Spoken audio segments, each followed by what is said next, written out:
Em entrevista à rádio Itatiaia, ao ser questionado sobre o passado de corrupção e o ressarcimento na casa de R$1 bilhão à Petrobras, Lula afirmou que não é corrupto, pois o Supremo Tribunal Federal anulou seus processos. Momento humor agora. Pois é, Augusto. E para tentar justificar o reembolso, o petista passou a criticar os governos Temer e Bolsonaro, a Operação Lava Jato e a imprensa, dizendo que eles, e não o seu partido, que acabaram com o país e com a Petrobras. Teremos mais um período de corrupção? Como é que o senhor vai mudar essa história toda para não acontecer novamente? Primeiro, você já falou do passado. Você poderia começar fazendo a pergunta dizendo que a Suprema Corte anulou todos os processos contra mim. Seria mais justo da tua parte começar assim. A segunda coisa que você poderia perguntar para mim é que é verdade que devolveram 1 bilhão para a Petrobras, mas é verdade que destruíram 4.400.000 postos de trabalho. É verdade que deram um desfalque no Estado de 58 bilhões de reais que deixou de ser arrecadado pelas empresas que foram quebradas. É verdade que se deixou de arrecadar para esse país 270 bilhões de reais que deixou de ser investido. Porque a Lava Jato não teve outra tarefa senão a de prestar contas ao Departamento de Justiça dos Estados Unidos, tentar destruir a indústria de óleo e gás nesse país, tentar fazer com a Petrobras o que eles fizeram, destruindo a Petrobras, a indústria de óleo e gás, a indústria naval e a indústria de engenharia brasileira. Que a imprensa tem dificuldade de reconhecer o erro que cometeram. Eu acho que seria tão importante, tão honesto, alguém da imprensa falar: olha, eu queria pedir desculpa ao presidente Lula, porque nós acreditamos em todas as mentiras que o Moro contou, em todas as mentiras que o Zé Leal contou, e nós divulgamos e não era verdade. Então eu quero pedir desculpa. Augusto Nunes. Olha, os americanos não conseguiram provar que o Al Capone, tinha cometido assassinatos e tal, e prenderam por lesões aí ao fisco, cometeu crimes contra o fisco, perdendo pelo crime menor. O fato é que ele morreu na cadeia, ficou preso lá em Alcatraz um bom tempo, e não sei exatamente qual foi o fim dele, mas envelheceu na cadeia pelo menos. Pois bem, o Lula deveria ser preso num hospício. Bota uma camisa de força depois de um discurso desses e manda descansar, porque é inacreditável que um ladrão condenado em 3 instâncias diga o seguinte ali, que primeiro foi inocentado. Não, ele foi libertado pelos comparsas que ele tem no Supremo, ilegalmente, Foi a tapeação imposta ao país pelo Fachin, que é cúmplice do PT porque é um militante do MST. Ele fala que devolveram dinheiro e, em vez de explicar como é que alguém inocente vai dar dinheiro para a justiça, ele diz: não, mas o que perderam as empreiteiras foi muito maior.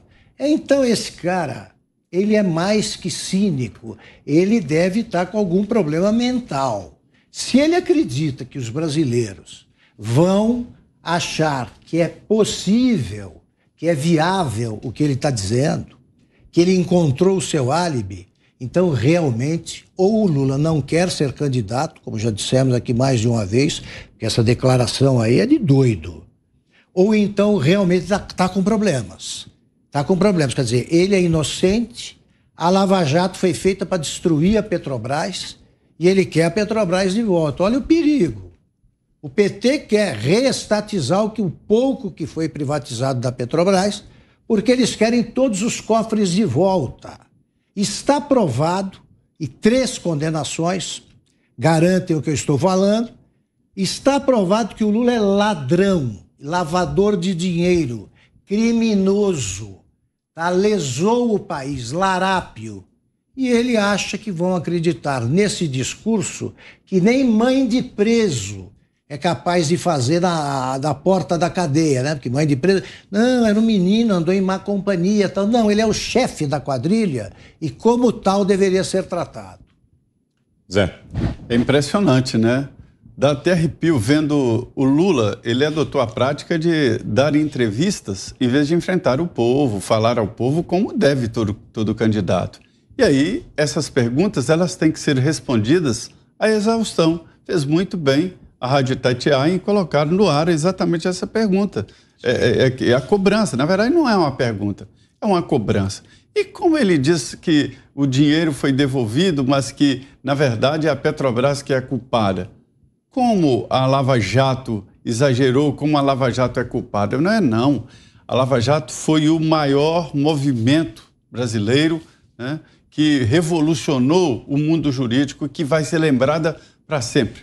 E vai ser lembrada também pelas derrotas. Houve derrotas posteriores e uma delas ficou estampada ali nessa figura do Lula esbravejando, tentando se fazer como indignado, né? Na verdade, a Lava Jato mostrou um roubo da Petrobras e não mostrou uma decadência da Petrobras. Isso não tem nada a ver uma coisa com a outra.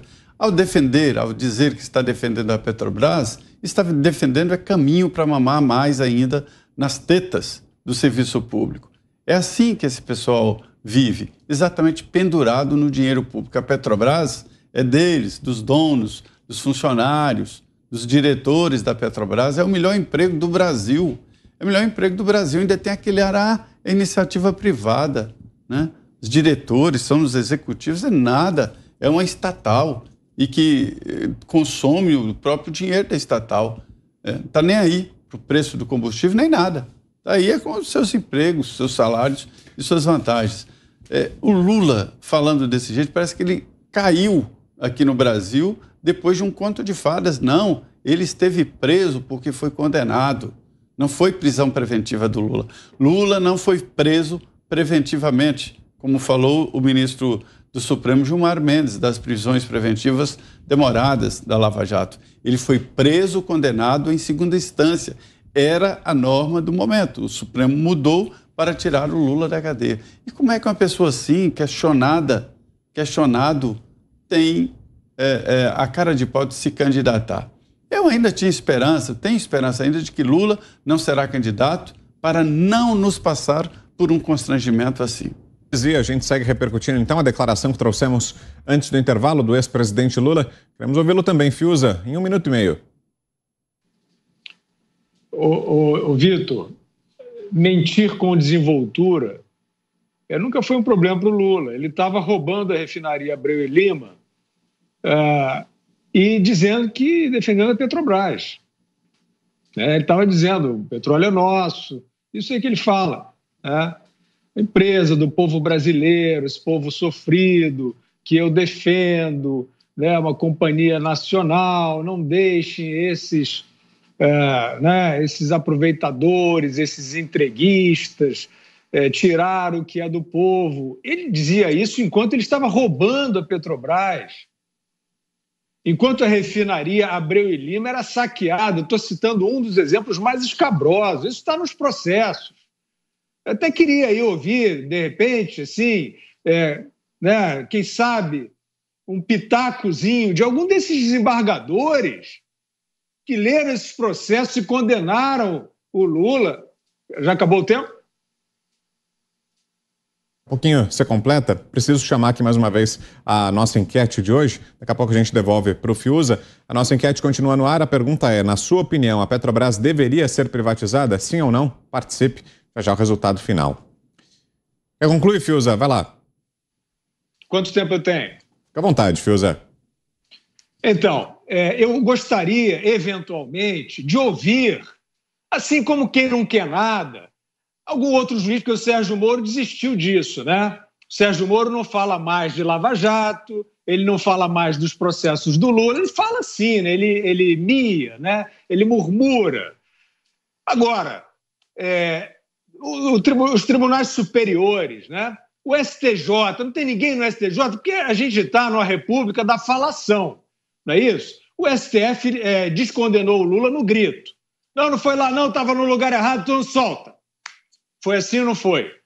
Então, a república da falação, a gente quer ouvir no STF também, né, os novos ministros. O Cássio Nunes acha que foi tudo bem nesse processo, esses que foram indicados mais recentemente.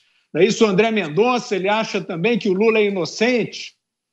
Como é que é? E o Superior Tribunal de Justiça, que confirmou, o Tribunal Superior confirmou em terceira instância essa torrente de crimes regidos pelo Lula. Esse cara à solta Vai ficar fazendo esse comício, dizendo que é honesto, que não roubou ninguém. E aí ninguém fala nada, ficam os pingos nos is. É a Corregedoria Nacional, os pingos nos is agora. Não, roubou sim. Abreu e Lima, ele nomeou o diretor fez o acordo com o partido, tinha o Pichuleco, o empreiteiro fechou com ele, o Léo Pinheiro, o Marcelo Odebrecht. A gente vai ter que ficar fazendo aqui, se vale a pena ver de novo. Então, eu sinto falta disso. Assim, foi um estalo, é tranquilo, assim. O Supremo Tribunal Federal abre um precedente, né, assim, em qualquer lugar. Agora você pode dizer, não, o crime não foi ali, não, foi acolá. O Petrolão foi no Brasil inteiro. Foi no Brasil inteiro. Você pode escolher qualquer foro para julgar o Petrolão. Teve propina no Nordeste, teve receptação em São Paulo, em Guarujá, não é isso? E aí valeu essa coreografia do STF. Está aí o Lula mentindo com a desenvoltura que sempre usou e o resto calado, né? A justiça calada, ninguém fala nada. O STF afrontou o próprio Poder Judiciário. Você é um criminoso que comandou um assalto proverbial de dentro do palácio. Ninguém fala nada. Não tem um desembargador para dizer, não foi bem assim não, hein? Eu li o processo, eu até votei. Eu não sei, acho que a sociedade reage, porque aí o que acontece? Aí fica o Lula fazendo o papel dele, eu não espero nada diferente. Ele é um mentiroso, ele não sente nada por ninguém. Ele sabe o mal que ele causou. Ele sabe como foi prejudicial e danoso ao povo, o governo dele. Ele conhece os esquemas, ele não sente nada, ele tem essa desenvoltura. O Lula acha que se a mentira dele colar, está tudo bem para ele. Então é um ser amoral. Agora, vem o Fernando Henrique Cardoso e apoia. Não, isso aqui é uma saída democrática. Vem Geraldo Alckmin e se oferece para ser vice. Aí vem o intelectual de não sei aonde e diz que não, que o Lula é legal. Aí vem o banqueiro de não sei onde e diz, presidente Lula. Aí complica, né? Aí a gente vai ficar aqui lembrando, não, ele é criminoso sim. Os crimes aconteceram dessa maneira. Eu acho que é uma certa perda de tempo. A gente, com tudo para construir, pandemia, guerra, etc. e tal, ficar lembrando que o Lula é ladrão e não é essa alma honesta que ele sempre disse ser. Algo mais, Augusto? Eu acho importante, Guilherme, lembrar essa história, porque, segundo o PT, os jovens votam no Lula. Se há algum sentido nisso, é porque os jovens estão confirmando aquela frase do Ivan Lessa, né? A cada 15 anos o Brasil esquece o que aconteceu nos 15 anteriores. Então é preciso contar sim. E mais, o Lula, em todas as eleições feitas depois que a Lava Jato descobriu isso aí, o PT teve de amargar fiascos de bom tamanho. Nós estamos esquecendo que a última eleição municipal reduziu a metade o PT. O PT é um partido perdedor das últimas eleições e vai perder agora. Agora, tem razão, Guilherme. Como é que o Fachin, tá, o nosso... Como é que é?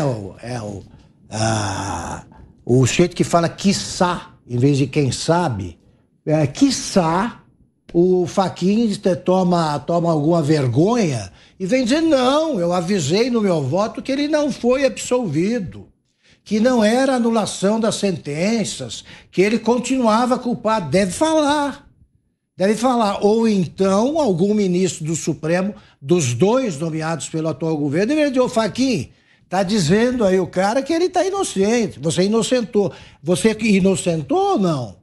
Esse tipo de covardia realmente cansa, o Guilherme tem razão. Diga, Ana. E que coisa que os checadores aí não apareceram, né? Sumiram para contestar ou pelo menos bater todas essas falas aí. Agora eles estão escondidos, né? Não apareceram para checar cada palavra aí do que o ex-presidiário disse. Vitor, o Zé, o Fiuza e o Augusto já falaram muito bem sobre isso. Eu vou trazer apenas um contexto, obviamente, daqui dos Estados Unidos. Eu escrevi hoje um artigo na revista Oeste, O título é Tragédia Anunciada, né, que fala exatamente da administração da atual, dos 14 meses da administração Joe Biden, e de como alguns democratas estão chocados, né, com a antiga autossuficiência petrolífera, energética, e agora pedindo petróleo para Venezuela, para Irã, inflação a quase 8%, prateleiras vazias. E aí fica a lição para a gente no Brasil, porque muita gente pergunta, bom, mas o que aconteceu? Gente, o que aconteceu não aconteceu nada, porque tudo que está acontecendo foi dito em campanhas, foi dito em debates, foi explorado, foi questionado. O Joe Biden foi questionado em vários debates o que o senhor fará em relação a políticas de combustíveis fósseis. Ele disse, vou cancelar todas as autorizações para exploração. Pronto, acabou, e vai ser isso mesmo. Tirar, por exemplo, aí, recursos da polícia naquela campanha Defund the Police, agora os índices de criminalidade estão explodindo nas grandes capitais americanas. Então, acho que fica a lição para a gente, não é por falta de aviso. Lula está falando tudo o que ele vai fazer. Ele vai revogar o teto dos gastos, ele vai revogar a reforma trabalhista, que deu mais liberdade aí para o trabalhador, que facilitou o trabalhador a vida e a liberdade de empreender do brasileiro. Ele diz que vai regular a mídia, que é preciso regular os veículos de imprensa no Brasil. Então, as eleições têm consequências, o nosso voto é uma arma muito poderosa, os americanos estão pagando caro aqui por esse voto, mesmo dentro do contexto, Vitor, da eleição confusa, cheia de perguntas ainda, que foi a eleição presidencial de 2020. Mas está aí, a lição está aí, e muitos democratas estão assustados. Nossa, mas não havia previsto isso, como não? O Joe Biden falou com todas as letras exatamente o que o Lula vem falando aí nessas entrevistas muito claras, muito claras. Então depois não dá para a gente chorar o leite derramado.